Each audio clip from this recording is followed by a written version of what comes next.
Umani ng matinding reaksyon online ang isang pulis matapos siyang masangkot sa viral na insidente kung saan inaresto niya ang isang senior citizen na nakabanggaan niya sa kalsada.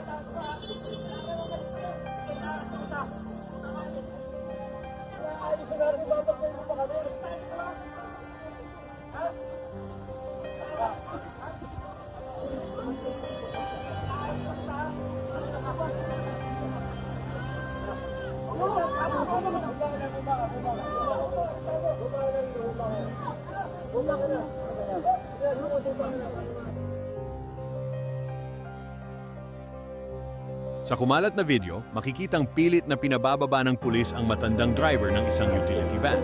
Makalipas ang ilang sandali, pinusasan nito ang senior citizen at nagkaroon pa ng komprontasyon bago tuluyang maisakay ang matanda sa sasakyan.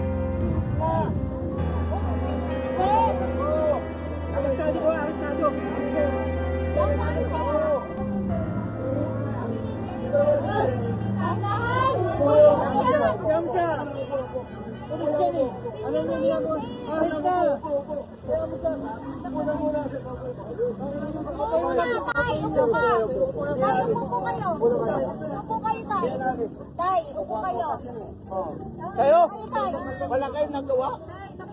Ano nagawa? Tay, upo lang. Paano wala nagawa? Wala ba natin gawin? Sir, tingin tubig. Tubig. Woo! Pati nga kami sa sagasaan mo eh. Dalawa pa yung aso mo. Woo! Pagkatilang sagasaan mo kayo. Nag-relax na nga. Relax na kayong dalawa. Pinakausap nga natin, sa sagasaan mo pa kami. Eh, anong hindi? Muntik nga kami. Tama na. Senior na. Kami sa ako na.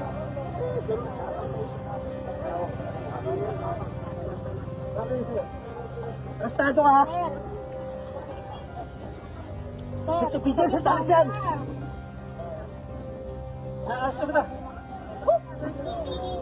Wala ka pang buharan mo pa rin! Wala ka buharan mo pa rin! Sir, relax lang. Relax lang. Sakit mo! Ay! Ano mo? Tay. Nagsawa na ako!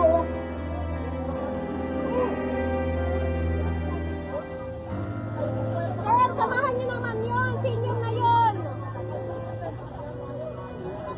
Samahan niyo. Teka lang! Nakasok ka! Dali! Takboy!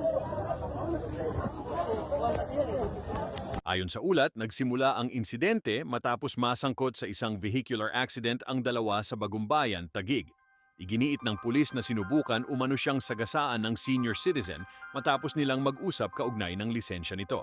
Ang sobrang maling-mali doon, prior po yung incident na yon, tinangka po niya akong sagasaan.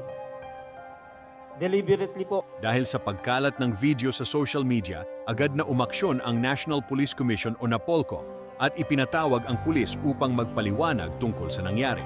Gayunman, lalo pang naging kontrobersyal ang usapin matapos mapuna ang kanyang naging asal sa isinagawang pagdinig. Are you telling me you're not gonna apologize, Mr. Suwan? Maging fair lang po sana. Okay na to. Ginagawa niyo kaming dahilan dito para magpapogi. Wag po tayo magpapogi sa media, sir. Yun lang po masasabi ko rito. Okay. Sana naman po, sir, ganito. Mabigyan niyo ako ng chance. Mali-mali po yung sinasabi niyo, sir. Hanggang ngayon wala pong binabayad sa akin kay Cinco. Eh, wala pa rin. Yes, so be it.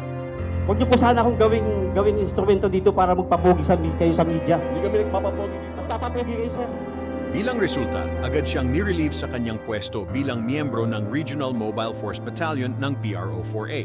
Inatasan din siyang isuko ang kanyang serbisyo na baril at isinailalim sa restrictive custody habang nagpapatuloy ang The investigasyon. National Police Commission will be happy to dismiss these types of errant cops until our policemen understand that we cannot do this to our Filipino people. Matanda, babastusin.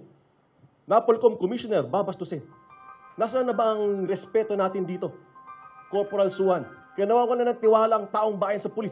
Gaya mo, gawa mo. Hindi ka dapat maging pulis. Ayon pa sa NAPOLCOM, mayroon nang naitalang mga reklamong administratibo laban sa naturang pulis noon, kabilang ang grave coercion, unlawful arrest, at iba pang paglabag. Lumabas din na ilang beses na umano itong nakaiwas sa dismissal sa kabila ng mga naunang reklamong isinampa laban sa kanya. Times he has eluded dismissal. Nag-awol na nga, nakabalik pa.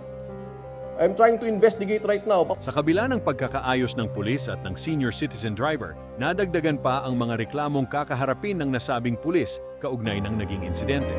Sa ngayon, hinihintay ng publiko ang magiging resulta ng investigasyon at kung ano ang mga susunod na hakbang na gagawin ng mga awtoridad sa naturang kaso.